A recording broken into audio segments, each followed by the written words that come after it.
Hello नमस्कार, welcome to inculcate learning. 97th class है जी। यूजीसी नेट पेपर 1 के पेपर हम डिस्कस कर रहे हैं जो कि पीवाईक्यूज हैं और ये पीवाईक्यूज जून 2025 में आपके आए हैं। ओके, ये लॉ के पेपर से जो कि सेकंड शिफ्ट में हुआ था 25 तारीख को, उसका पेपर है पेपर 1। ओके, सो 25 तारीख को सेकंड शिफ्ट में जो भी पेपर हुआ होगा वो सारों में पेपर 1 यही था।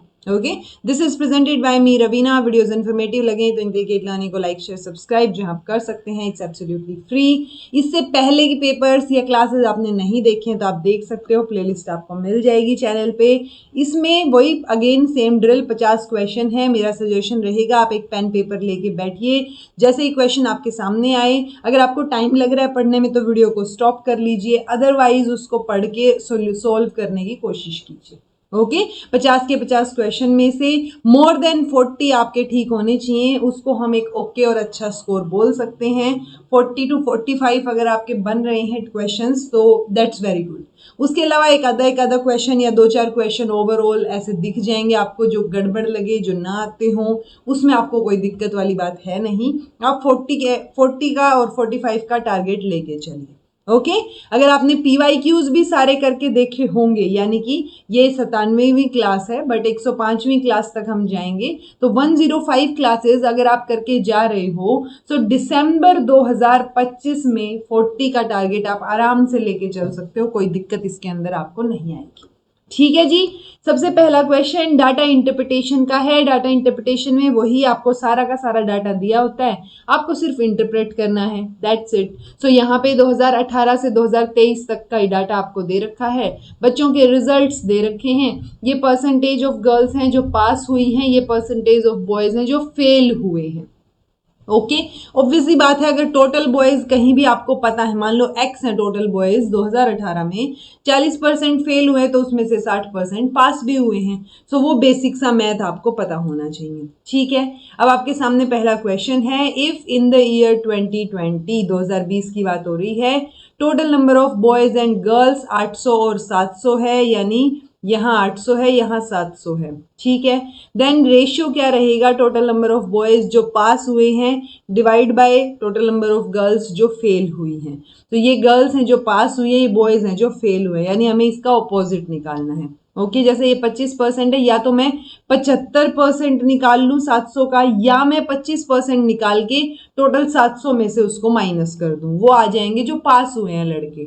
ओके, यहाँ पे 55% निकालूं 800 में से और उसको माइनस कर दूं, या 45% निकाल लूं डायरेक्ट जो फेल हुई हैं। ओके, तो उल्टा आपसे पूछा गया है, परसेंटेज आपको कैलकुलेट करनी पड़ेगी, कैलकुलेट करके देखो, इजी सा है, और उसका रेशियो निकालना है। ओके, तो टोटल नंबर ऑफ बॉयज 800 हैं, टोटल नंबर ऑफ गर्ल्स जो अपीयर हुई हैं वो 700 हैं, जो पास हुई हैं गर्ल्स वो 55% आ गया 385, 700 में से माइनस कर दिया तो जो फेल हुई हैं वो आ गया।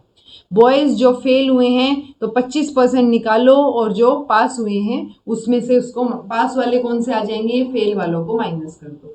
तो 600:315 का रेशियो रहेगा, कट पिट करके इसको 40:21 आ जाएगा। कोई टफ क्वेश्चन नहीं है, इजी है। ठीक है, सेम वैसा सा ही कॉन्सेप्ट है, परसेंटेज आपको निकालनी है जो हमने पहले सोल्व किए हुए हैं डाटा इंटरप्रिटेशन, वैसा सा ही डीआई है कोई। तो ये जिन्होंने पेपर दिया था आई होप उनका गलत ना हुआ हो, अगर आपने पहले वाले क्वेश्चंस प्रैक्टिस किए थे तो फर्स्ट आपका आंसर हो जाएगा। Then if in the year 2023 2023 की बात हो रही है, total number of boys and girls again आपको दे दिए 1250 और 850। नंबर ऑफ बॉयज जो फेल हुए हैं वो निकालने हैं अगेन, देन वो कितना परसेंटेज ज्यादा है नंबर ऑफ गर्ल्स जो एग्जाम में फेल हुई हैं।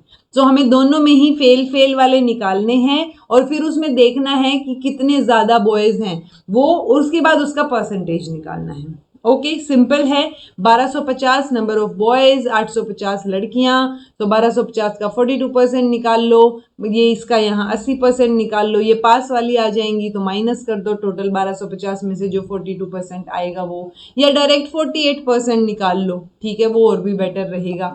सो सिंपल सा है, total number of boys 1250, girls 850, जो लड़के फेल हुए हैं वो 80% हैं, तो 80% निकाला तो 1000 आ गए, जो लड़कियां फेल हुई हैं तो 42% निकाल के 850 में से माइनस कर दो, या डायरेक्ट 48% निकाल लो, आंसर आपका 493 ही आएगा।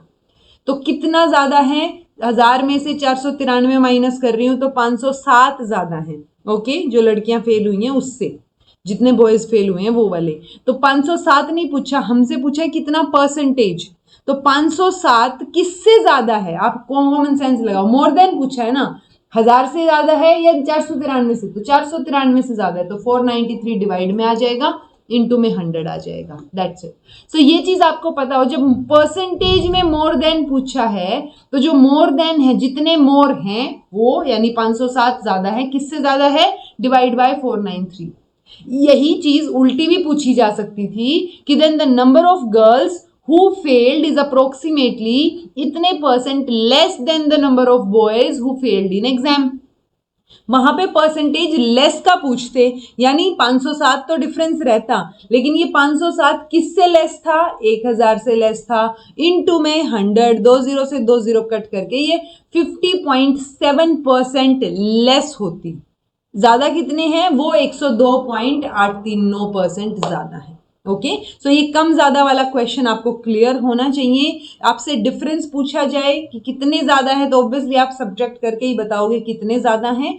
अब कितने ज्यादा में और या कितने कम में परसेंटेज पूछ लिया तो डिवाइड बाई क्या आएगा वो आपको पता हो। अगर कितने परसेंट ज्यादा है पूछा है तो किससे ज्यादा है, कितने परसेंट कम है तो पूछा है तो किससे कम है, that's it, as simple as that. Okay, तो आपका आंसर क्या हो गया जी, आंसर हो गया 102.84%। Okay, then third question, if in the year 2019 की बात हो रही है, total number of boys and girls दोनों में ही 800 है, ठीक है, 800 यहाँ पे बॉयज गर्ल्स हैं और 800 ही बॉयज हैं। Then what is the sum of the total number of boys and girls जो पास हुए हैं उस साल।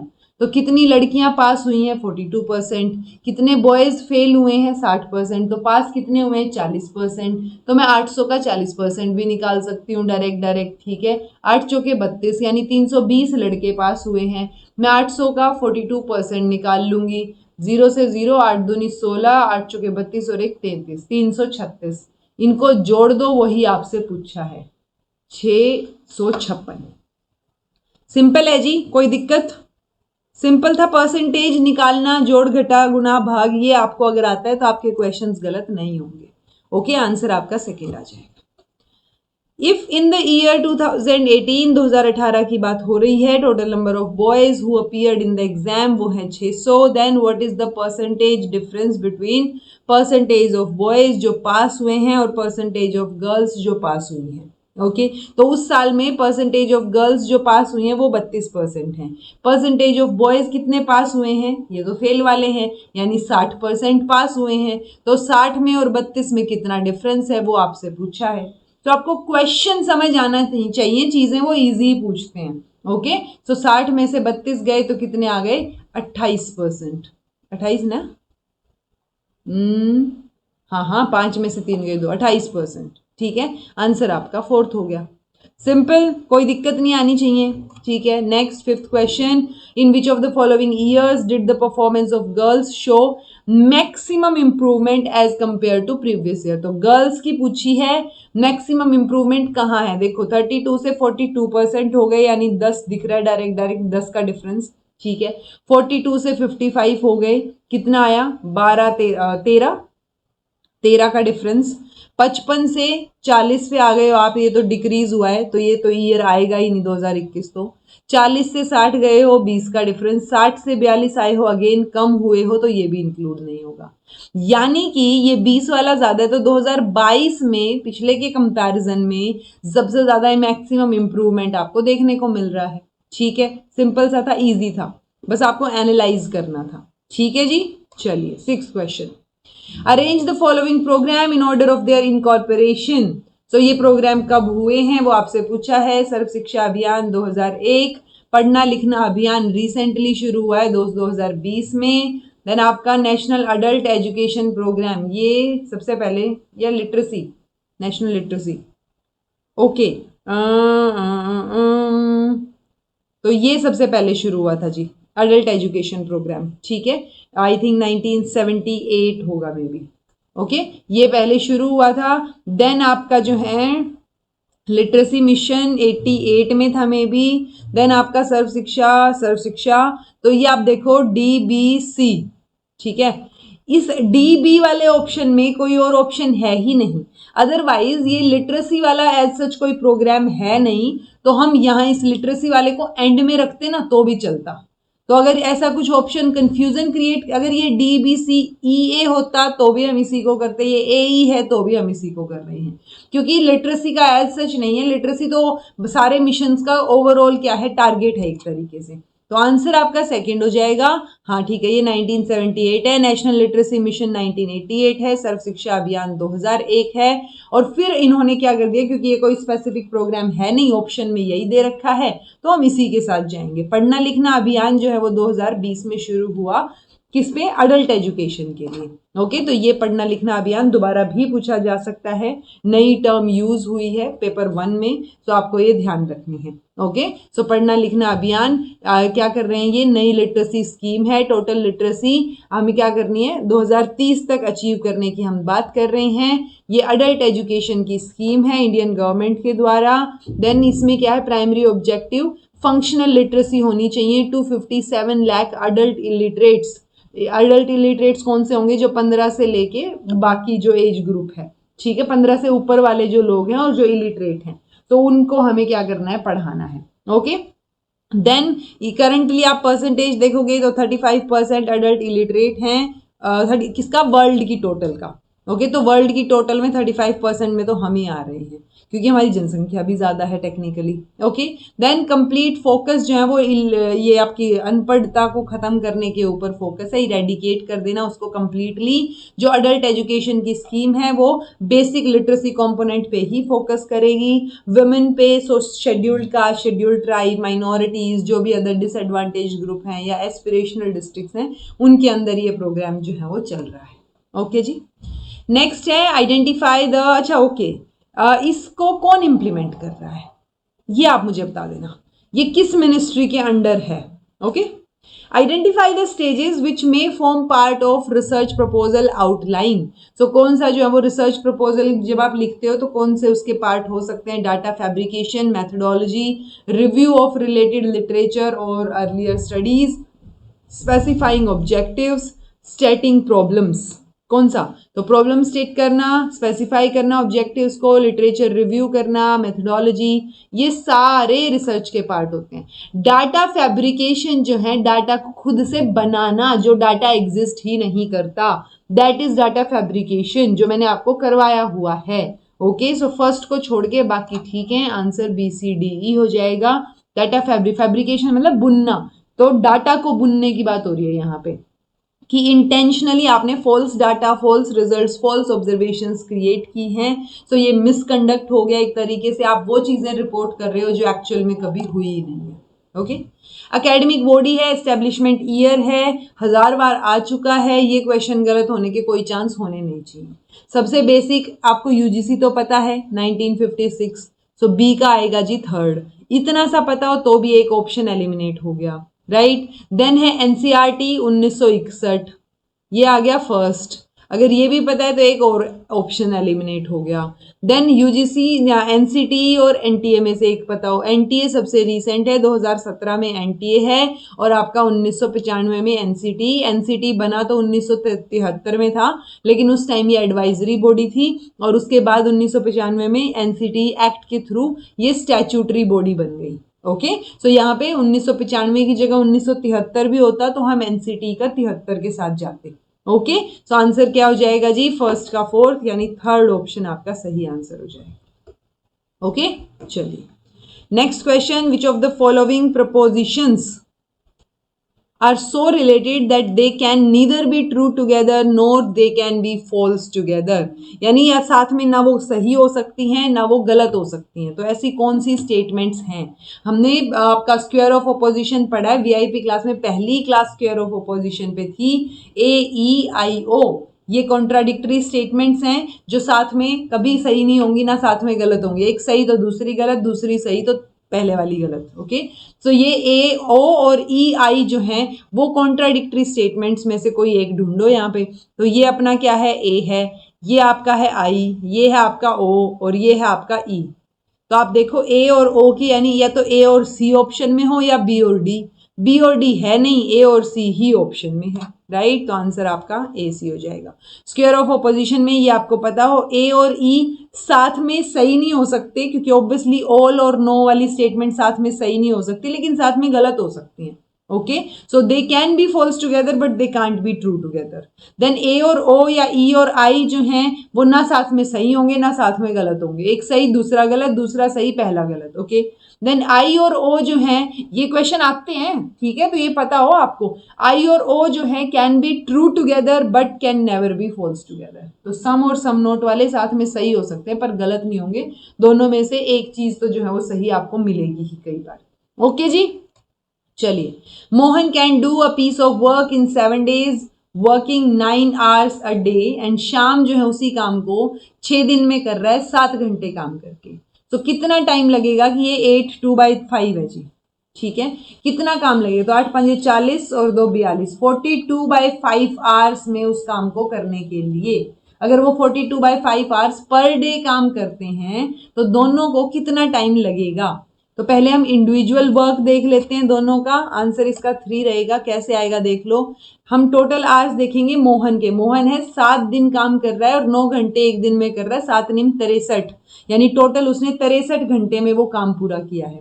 ओके, देन है आपका ये शाम, शाम जो है वो 6 दिन काम कर रहा है, 7 घंटे 7 छिकी 48, है ना, 7 छिकी 42, 42 आवर्स, ठीक है, 8 छिके 48 होता है, 7 छिके 42, 42 आवर्स में कंप्लीट कर रहा है। ओके, अब इनका पर डे वर्क कितना हो गया, 1/63, 1/42, राइट, आर बाई, अगर मैं टोटल आवर्स के बेसिस पे देखूं तो, सो कंबाइंड वर्क में पूरे एक दिन में ये करेंगे 1/63 प्लस 1/42, ये कंबाइंड वर्क हम इंडिविजुअल वर्क को ऐड करके चल रहे हैं। इस एडिशन को मैं सोल्व करूंगी तो 5/126 आ जाएगा कि पर आवर अगर वो इतना काम करें, ठीक है, तो वो चीज क्या हो जाएगी, पर आवर का काम हमने बता दिया है उसको। Okay, of the work per hour, तो ये टोटल सम निकाल लिया हमने।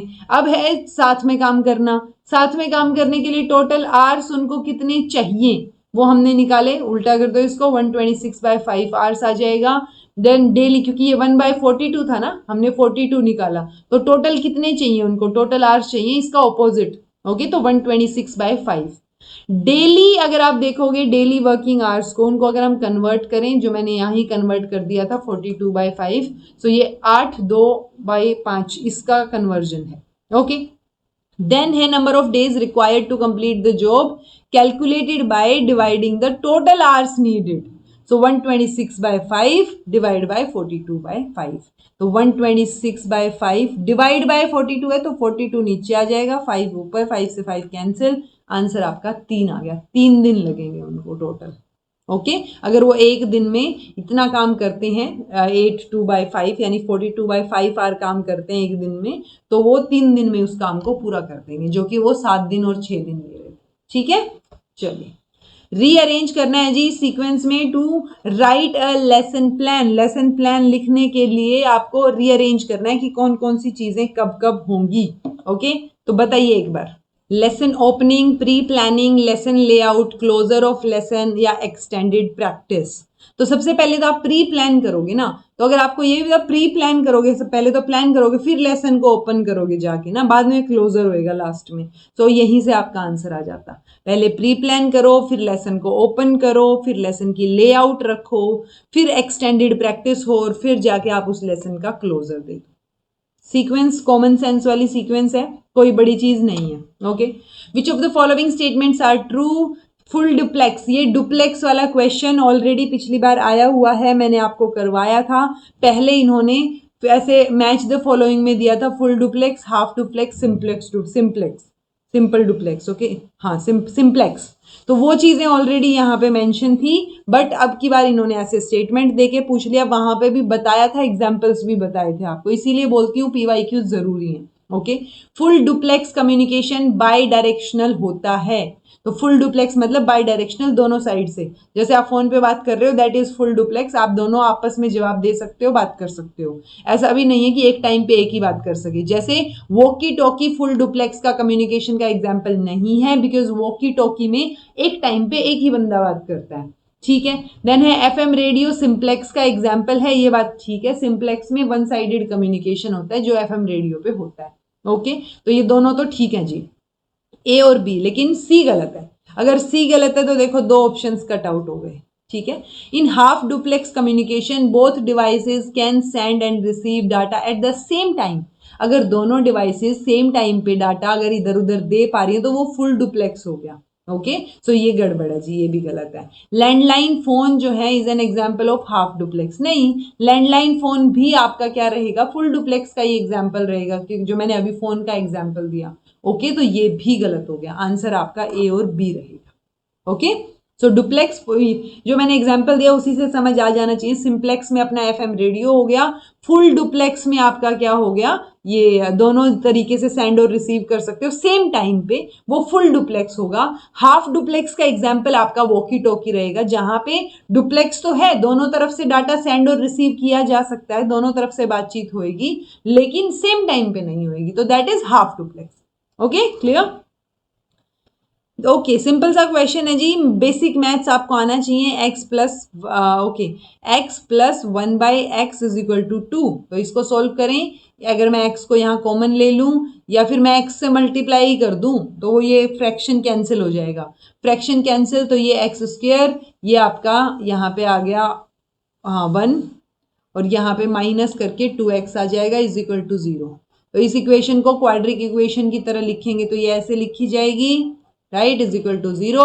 इस इक्वेशन को या तो आप वैल्यू रख के सोल्व कर लो x की, या फिर आप सिंपली ये देखो कि x की वैल्यू आएगी क्या, तो आप इसको ये आप देखेंगे तो ये x माइनस 1 का परफेक्ट स्क्वायर आपको बनता हुआ नजर आएगा।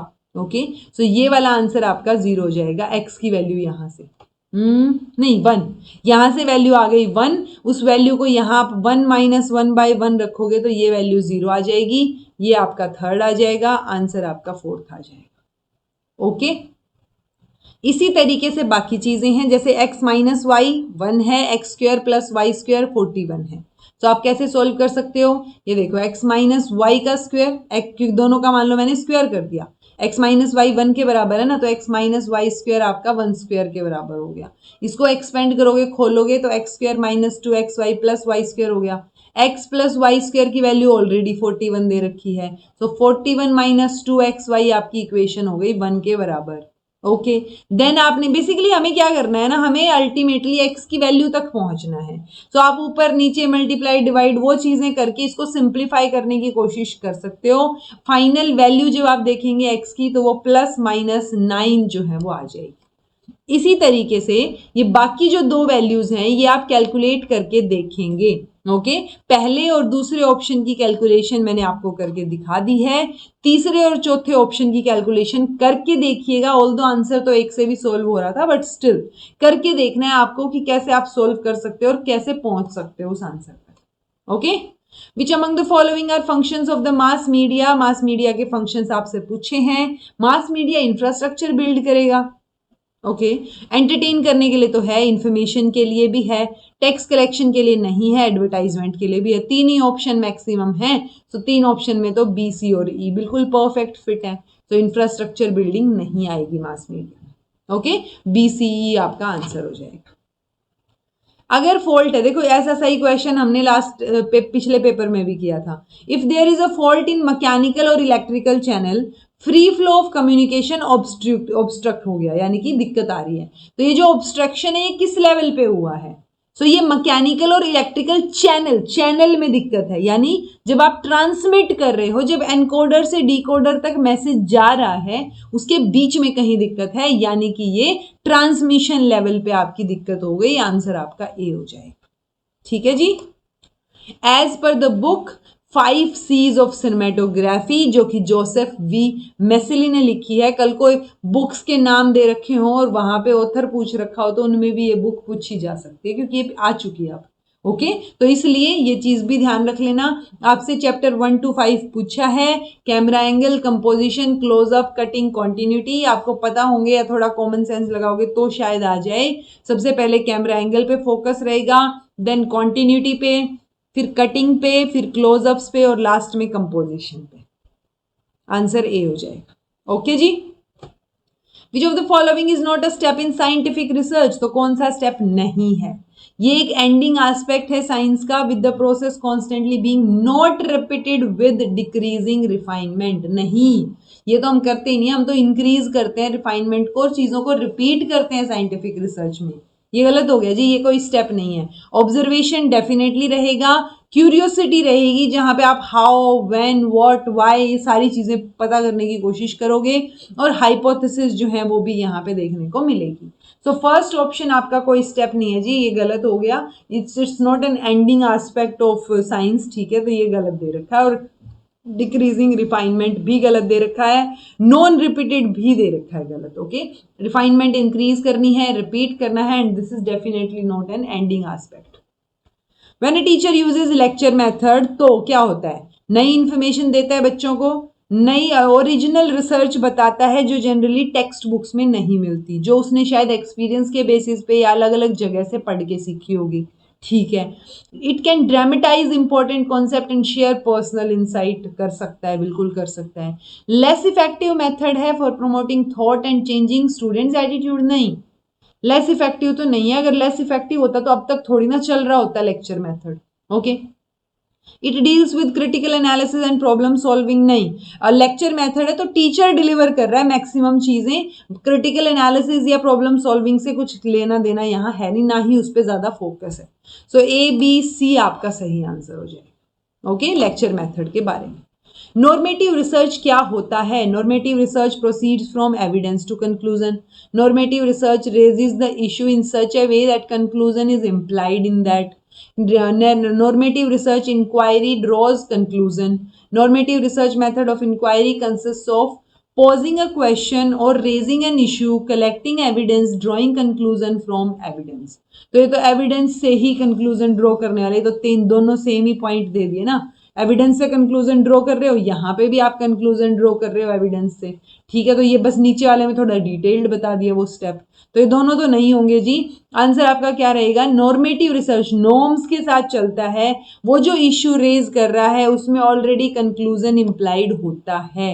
जैसे should government subsidise renewable energy, यानी हम चाह रहे हैं कि गवर्नमेंट जो है वो रिन्यूएबल एनर्जी को सब्सिडाइज करे, तो वो कंक्लूजन ऑलरेडी इसके अंदर मेंशन है, ये चीज आपको पता हो। हम व्हाट ऑट टू बी पे फोकस करते हैं, ना कि व्हाट इज पे, वो चीज भी आप ध्यान रख सकते हो कि क्या चीज होनी चाहिए।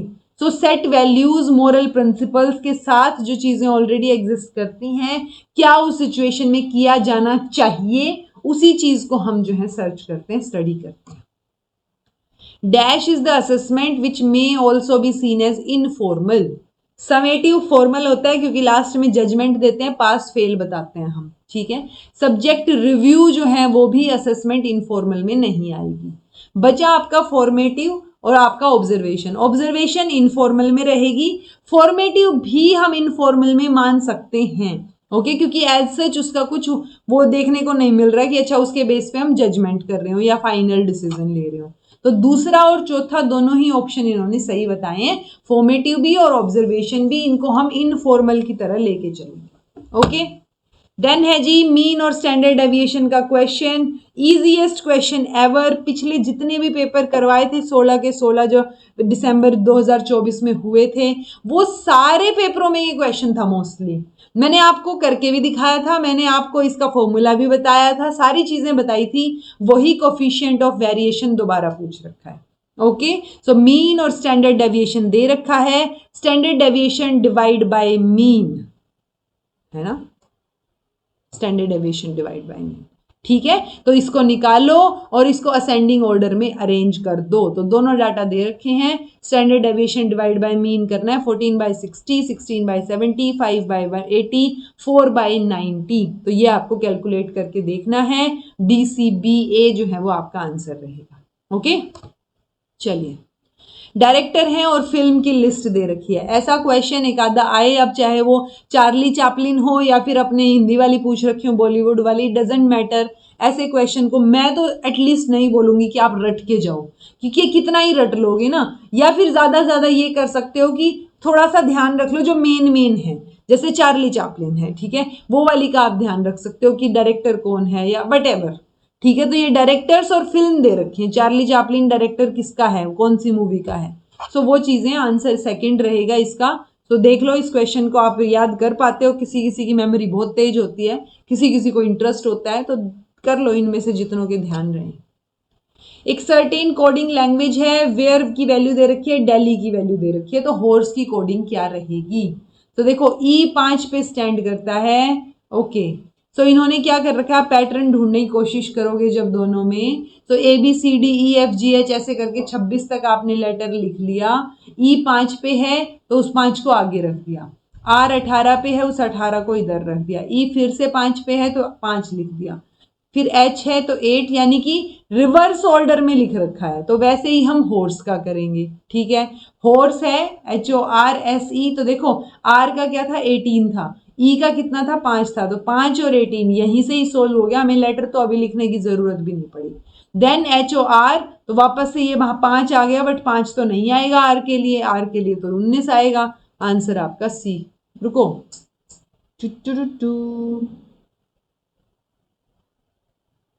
WH, अच्छा सॉरी, R के लिए था ना 18, तो R के लिए तीसरे नंबर पे आएगा 18, सॉरी भाई मैंने गड़बड़ देखा। ठीक है, R के लिए 18 था, इसके लिए 5 है, तो ये 5 तो सही है सबका, ये तीसरे नंबर पे 18 आएगा। ठीक है, उल्टी साइड से, तो यहाँ 18, ये 18, ठीक है, तो ये दोनों कट होंगे। ओके, तो ऐसी सिली मिस्टेक्स नहीं करनी है प्लीज, आप लोग भी ध्यान रखना, यहाँ पे हो जाती है, इसीलिए मैं ये पोर्शन कभी एडिट वगैरह नहीं करती अगर मेरे से भी कोई गलती हुई है सोल्व करते टाइम, ताकि आपको ध्यान रहे कि ऐसी गलतियां हो सकती हैं किसी से भी, और आपको जल्दबाजी में गलती नहीं करनी है। ओके, तो ये आपका 5, 19, 18, और उसके बाद ये देख लो 8 और 15 में से कौन सा पहले है बाद में। ओके, सो ये आपकी सीक्वेंस रहेगी, ये वेयर का है, W 23 पे है तो 23 कोड कर दिया, H 8 पे है तो ऐसे लेटर की कोडिंग दे रखी है, और रेसिप्रोकल रिवर्स अल्फाबेटिक पोजीशन में इनको लगा रखा है। ओके, चलिए, according to classical Indian school of logic, the argument sound is eternal because it is produced, most repeated question ever। ठीक है, तो फैलेसी स्टेटमेंट है, हमें पता है कौन सी फैलेसी है, तो मिडल टर्म जो है वो कॉन्ट्राडिक्टरी आपको नजर आएगी, यानी कि इटर्नल भी बोल रहे हो और प्रोड्यूस्ड भी बोल रहे हो, तो ये जो मिडल टर्म है ये कॉन्ट्राडिक्शन में है आपकी मेजर टर्म के। ओके, सो कॉन्ट्राडिक्टरी मिडल टर्म की वजह से ये फैलेसी, मतलब एरर है इस स्टेटमेंट में, फैलेसी है। Which of the following are true about moderator used in nuclear reactor? Nuclear reactor में मॉडरेटर यूज करते हैं चेन रिएक्शन को स्लो करने के लिए, ये क्वेश्चन भी कई बार आया हुआ है, इतना तो आपको पता ही है कि आप रिएक्शन को स्लो करने के लिए यूज करते हो मॉडरेटर को, वो चेन रिएक्शन को स्टॉप, मतलब इट्स लाइक कंट्रोल, स्टॉप करने के लिए नहीं, तो मॉडरेटर स्टॉप द न्यूट्रॉन नहीं, वो न्यूट्रॉन को स्लो डाउन करेगा। ओके, अगर मॉडरेटर यूज नहीं करोगे तो रिएक्शन जरूर रुक जाएगी, और ग्रेफाइट रोड जो है वो एग्जाम्पल है मॉडरेटर, तो सेकंड ऑप्शन नहीं आएगा जी, A, C और D आपका सही आंसर होगा। मॉडरेटर के बारे में ये इंफॉर्मेशन ध्यान रखना। ncrt.nic is in the following web address is called, तो ये वेब एड्रेस आपको दे रखा है, ये पूरे वेब एड्रेस को आप URL बोलते हो, यूनिफॉर्म रिसोर्स लोकेटर, तो ये पूरी इट्स लाइक URL हम बोलते हैं इसको, जो लिंक हमारे पास है। आजकल तो लिंक्स में ये HTTP भी इंक्लूड नहीं लिखना होता, ये ऑलरेडी प्रीफिक्स की तरह ही एडिड रहेगा, आप www से स्टार्ट करोगे वो ऑटोमेटिकली HTTP से ही स्टार्ट होएगा। ठीक है, तो ये जो www.ncrt.nic. है ये डोमेन नेम है जी। ठीक है, अगर मैं www.inculcatelearning.com की बात करूं वो डोमेन नेम हो जाएगा। ओके, सो ये डोमेन नेम इसका आंसर है, तो ये देखो ये डोमेन नेम है, ये पूरा URL है। HTTP आजकल जो है वो प्रीफिक्स की तरह ऑटोमेटिकली हो जाता है, मैंडेटरी नहीं है कि आप प्रोटोकॉल, या ये प्रोटोकॉल बोलते हैं इसको, तो ये जो हाइपर टेक्स्ट ट्रांसफर प्रोटोकॉल है इसको आप मेंशन करो। अब तो इसकी एडवांस्ड फॉर्म भी आ गई है HTTPS, लास्ट वाला जो पेपर था उसमें ये चीज थी भी कि HTTP में और HTTPS में कौन सा ज्यादा सेफर है, तो HTTPS एडवांस्ड और सेफर वर्जन रहेगा, सिक्योर वर्जन रहेगा as comparison to HTTP। Okay, चलिए, which fallacy is committed in the following statement? God exist करता है since it is written in scripture, और स्क्रिप्चर्स जो है वो भगवान के ही शब्द हैं, तो इसलिए जो भी उनमें लिखा है वो ट्रू है। यानी आप घूम फिर के सेम ही बात बोल रहे हो, ठीक है, क्योंकि आप गॉड एग्जिस्ट करता है क्योंकि स्क्रिप्चर्स में लिखा है, स्क्रिप्चर्स किसने लिखी है, भगवान ने लिखी है, तो आप बेगिंग द क्वेश्चन कर रहे हो, सर्कल में घूम रहे हो, सो सेकंड आपका ऑप्शन हो जाएगा बेगिंग द क्वेश्चन। ओके, कोई जल्दबाजी में जनरलाइजेशन नहीं है, कोई रेड हेयरिंग नहीं है, ना ही कोई स्लिपरी स्लोप है, आप सेम चीज को घूम फिर के रिपीट कर रहे हो। ओके, मुर्गी पहले आई, अंडा पहले आया, मुर्गी आई क्योंकि अंडा था, अंडा आया क्योंकि मुर्गी थी, ऐसे ऐसे करके सेम चीज जब आप गोल गोल घुमा रहे होते हो।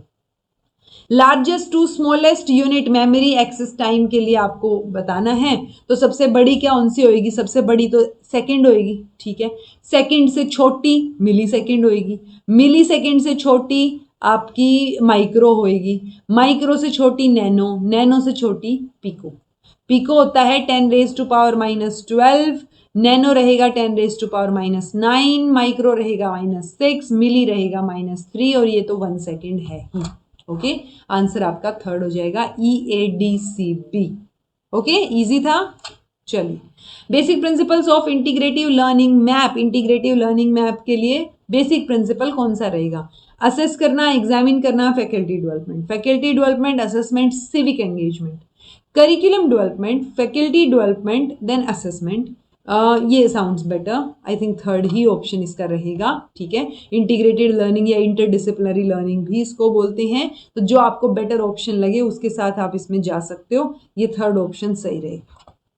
Which of the following statements are logically equivalent? Again, conversion, obversion, contraposition. आपको पता होना चाहिए concept. All poems are artwork. No poem, no known poems are non artwork. All, देखो ऑल और नो में कन्वर्जन सिंपल सा होता है, नो वाला है तो ऑल हो जाएगा, ऑल वाला है तो नो हो जाएगा, तो वो आप देख सकते हो, जो कि यहाँ कन्वर्जन तो लग नहीं रहा है, ठीक है। Then some poems are art work, तो सम का क्या होता है, सम नोट होता है, वो भी यहाँ मेंशन नहीं है कहीं भी, सो ये नो और ऑल वालों में ही हमें ढूंढना पड़ेगा। No non poem are non art work, और no all non art work are non poem. Answer आपका ए और डी रहेगा जी, all poems are art work and all non art work are poem, तो ये क्या रहेगा, यानी all S is P, all का हमने ऑल ही रखा, ये देखो कॉन्ट्रापोजिशन है, तो यानी all art works are non art works, तो all non art works are non poems, ठीक है, यही है ना, ये देखो पोएम और आर्ट वर्क को हमने चेंज कर दिया, एस को पी, पी को एस बना दिया और उनके आगे नॉन लगा दिया, ठीक है। ओके, ये कॉन्ट्रापोजिशन का एग्जाम्पल है ए और D. Lord Macaulay had written in his famous minutes called Macaulay minute in the year, तो कौन सा साल था, 1835 था जी, easiest question ever. Okay, teacher is teaching in the class of students, this can be the best example of face to face communication, mass communication, intercultural या group communication। सो देखो, क्योंकि क्लास है स्टूडेंट्स की, क्लास मेंशन किया इन्होंने specially, बहुत सारे students हैं, इंटरकल्चरल या मास कम्युनिकेशन तो नहीं रहेगा, ये group communication sounds better, face to face भी हो सकता है, बट इन्होंने ग्रुप का ऑप्शन दिया है आपके सही आंसर में, विच इज जस्टिफाइबल। यहाँ पे फेस टू, यूजुअल देखो फेस टू फेस में आमने सामने की बात होती है, इन्होंने ये नहीं बोला है teacher is teaching in offline class, ऐसा कुछ नहीं बोला है, ठीक है, तो आप ग्रुप के साथ तो जा सकते हो कि ग्रुप कम्युनिकेशन हो रहा है, अब हो सकता है वो ऑनलाइन हो रहा हो, ठीक है, हो सकता है टीचर ऑनलाइन हो, वैसे ऑफलाइन हो चीजें, तो कुछ भी हो सकता है situation, but face to face में यूजुअली क्लियरली मेंशन आपको दिखेगा कि आप आमने सामने हो और वहां पे पढ़ा रहे हो। ओके, सो टीचर पढ़ा रहा है क्लास ऑफ स्टूडेंट को, कहाँ पढ़ा रहा है, कैसे पढ़ा रहा है वो नहीं पता है, तो group communication sounds better. Electronic device दे रखी है, उनकी प्रॉपर्टीज देखो, OCR लास्ट क्लास में भी आया था, नंबर प्लेट रीड करने के लिए, ठीक है, तो एक ऑप्शन तो कट हुआ, चलो ठीक है। लिक्विड क्रिस्टल डिस्प्ले LCD, तो LCD टीवी या LCD स्क्रीन, तो वो आउटपुट डिवाइस है, ठीक है, ये सेकेंड ही रहेगा, इसमें कोई ऑप्शन कट आउट नहीं हो रहा है। अब ये आपको पता होगा, तो ये आपको पता होगा वायरलेस माउस या ऑप्टिकल माउस, तो ये दोनों माउस कौन सा जो है वो इंफ्रारेड लाइट यूज कर रहा है और कौन सा रेडियो वेव, आंसर फर्स्ट हो जाएगा, वायरलेस रेडियो वाले यूज कर रहा है और ऑप्टिकल जो है वो इंफ्रारेड लाइट यूज कर रहा है। Okay, arrange the following in order of increasing intention, तो इंटेंस यानी बड़े से लेके छोटे छोटे लेवल पे पहुंचना है, कि आपने BA कर लिया और अब आप PhD कर रहे हो, तो आप बहुत डीपर लेवल पे गए हो, वही चीज है। लिटरेरी वर्क D, ठीक है, सबसे वास्ट है D, ठीक है। देन है बी और ए, स्टोरी है या प्रोज है, प्रोज आएगा जी, ठीक है। देन स्टोरी और उसके अंदर भी शॉर्ट स्टोरी, ओके। सो प्रोज थोड़ा सा स्टोरी से बड़ा रहेगा, स्पीच को आप डायरेक्ट वे में लिख रहे हो, पोएम नहीं है प्रोज का मतलब डेफिनेटली, तो answer D A B C आ जाएगा, ओके। कॉनोटेशन डेनोटेशन बता रखा है, इंटेंशन एक्सटेंशन, डेनोटेशन को एक्सटेंशन, कॉनोटेशन को इंटेंशन बोलते हैं, डिक्रीजिंग कॉनोटेशन को भी, डिक्रीजिंग डेनोटेशन को भी इंटेंशन बोलते हैं, या इंक्रीजिंग इंटेंशन या इंक्रीजिंग कॉनोटेशन, ये सेम मतलब रहेगा ऊपर वाले का। टाइप ऑफ नॉलेज दे रखी है, असेसमेंट लिटरेसी दे रखी है, पर्पस ऑफ असेसमेंट, क्या असेस करना है, असेसमेंट स्ट्रेटजीज क्या होंगी, इंटरप्रिटेशन एंड एक्शन टेकिंग। तो देखो relates to educator's purpose with assessment, educator क्या चाह रहा है, एजुकेटर का इंटेंशन क्या है, सो ये यहाँ डी साउंड सेकंड, कि इंटरप्रिटेशन या एक्शन जो लेगा वो एजुकेटर के इंटेंशन पे डिपेंड करेगा कि वो असेसमेंट डाटा के साथ क्या करना चाह रहा है, okay. Then a purpose of assessment जो रिलेट करेगा एजुकेटर के पर्पस ऑफ असेसमेंट से, कि वो असेसमेंट किस पर्पस से कर रहा है, सो वही पर्पस ऑफ असेसमेंट में नजर आएगा, आंसर आपका फर्स्ट आएगा। क्या असेस कर रहे हो वो एसोसिएटेड है purpose of assessment and deep rooted in the values and principle, और असेसमेंट स्ट्रैटेजीज जो है वो एक एजुकेटर असेस कर रहा है स्टूडेंट लर्निंग और content specific knowledge, okay. Which of the following is correct? Physical address, physical address जो है वो मैक एड्रेस को बोलते हैं, एक आईपी एड्रेस होता है, एक मैक एड्रेस होता है, फर्क बता रखा है। अब आप मुझे कमेंट करके बताइएगा मैक एड्रेस और आईपी एड्रेस में क्या फर्क होता है। मैक एड्रेस जो है वो हेक्साडेसिमल रहेगा, आंसर आपका फोर्थ रहेगा, ठीक है। तो 12 कैरेक्टर हेक्साडेसिमल कोड, ये आपको यूनिक कोड नजर आएगा, को कहीं भी हेक्साडेसिमल किसी और ऑप्शन में है ही नहीं, तो आंसर आपका फोर्थ हो गया, ठीक है जी। The term andragogy refers to, andragogy pedagogy childhood learning से रहेगा रिलेटेड, और अडल्ट लर्निंग से रिलेटेड है तो वो आपका एंड्रागोजी रहेगा, सिंपल है। मेलकॉम नोल्स काफी फेमस है इस चीज को जानने के लिए, एंड्रागोजी टर्म जो है वो अलेक्जेंडर कापा ने दी है, सो वो चीज आपको याद हो। दोनों फेमस किसने किया इस एंड्रागोजी के कॉन्सेप्ट को? मेलकॉम नोल्स ने, okay. A sum of money lent at compound interest of 2 years, तो 2 साल के लिए कंपाउंड इंटरेस्ट पे आपने पी प्रिंसिपल अमाउंट दे दिया, ओके। 20% पर एनम आप फैच कर रहे हो, अगर 20% पर एनम ले रहे हो तो 482 रुपए ज्यादा मिलेंगे आपको if the interest was payable half yearly then if it was payable annually.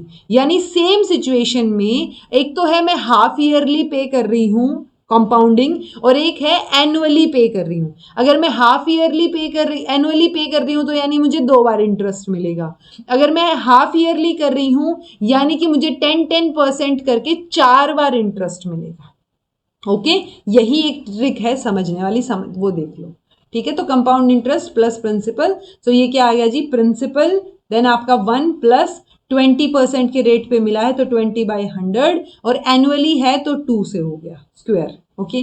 अगर यही हम हाफ ईयरली रेट पे ले रहे हैं तो 10% हो जाएगा, क्योंकि 20 तो एनुअली है, 10% हाफ ईयरली हो जाएगा, तो 1 प्लस 10/100 और उसका 4, क्योंकि 4 बार मिल रहा है अब आपको 2 साल में, ओके।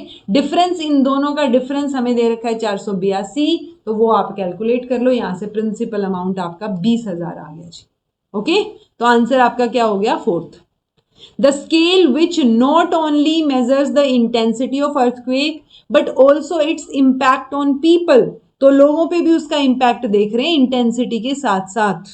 रिक्टर स्केल सिर्फ इंटेंसिटी देखता है या मैग्नीट्यूड देखता है, वो आपको पता हो। मॉडिफाइड मर्कली स्केल जो है वो इसका आंसर रहेगा, क्योंकि मॉडिफाइड मर्कली स्केल जो है वो इंटेंसिटी के साथ साथ लोगों पे इंपैक्ट भी देखेगा। रिक्टर स्केल सिर्फ मैग्नीट्यूड देखेगा। सेस्मोग्राम उस मोशन को रिकॉर्ड करने के लिए एक इंस्ट्रूमेंट होता है जो अर्थक्वेक को या मोशन जो हुआ है उसको रिकॉर्ड करेगा, कोई स्केल नहीं है ये। मॉडिफाइड मर्कली स्केल जो है वो एक इंटेंसिटी स्केल है, तो इंटेंसिटी स्केल का ये टाइप माना जाएगा। मोर स्पेसिफिक फोकस करेगा ये ऑब्जर्व्ड इफेक्ट पे कि कितनी इंटेंसिटी के साथ वो आया था, ओके।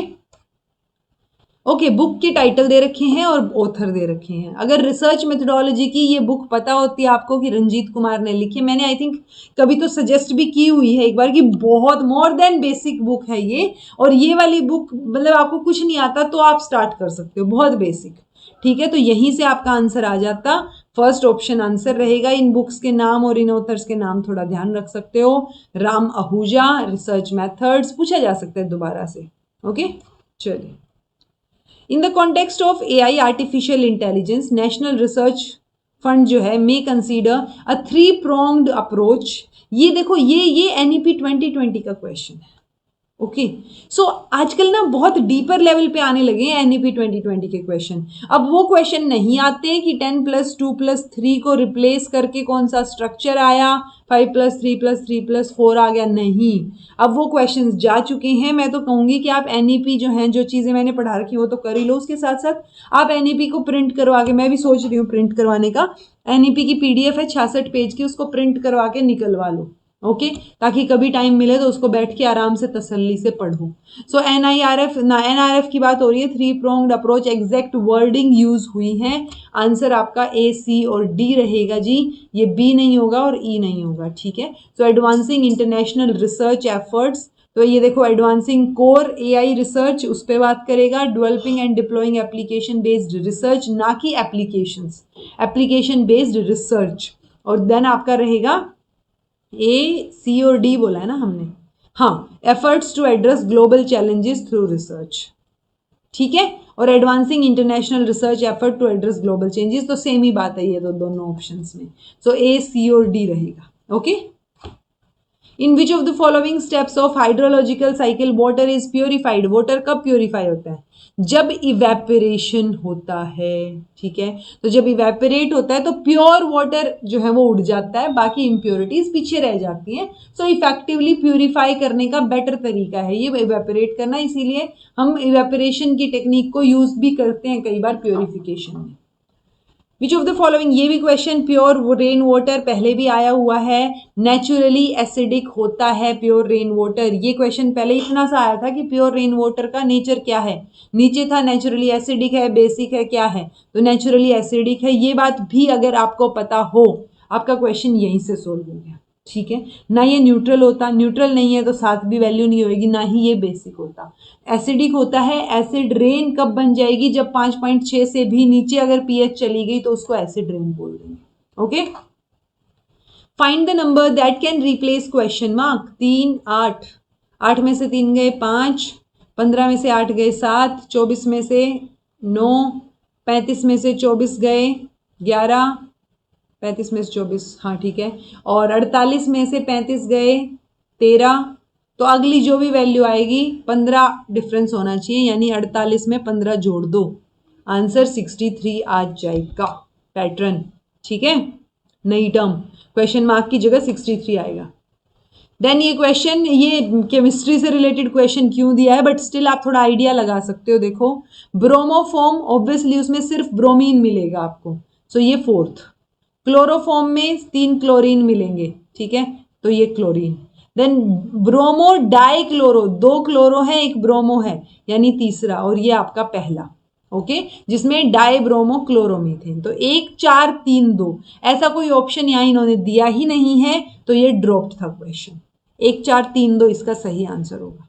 ओके, देन है आपका पैराग्राफ जी, इसको पढ़िए शांति से, वीडियो को रोक के और पढ़ के जो है अपने क्वेश्चन का आंसर करने की कोशिश कीजिए। 46 question, selection of a school for the child study will be considered as, तो कैसे कंसीडर किया जाएगा, सो आप आंसर बताइए ऊपर से देख के। आंसर आपका रहेगा पर्सनल लिबर्टी।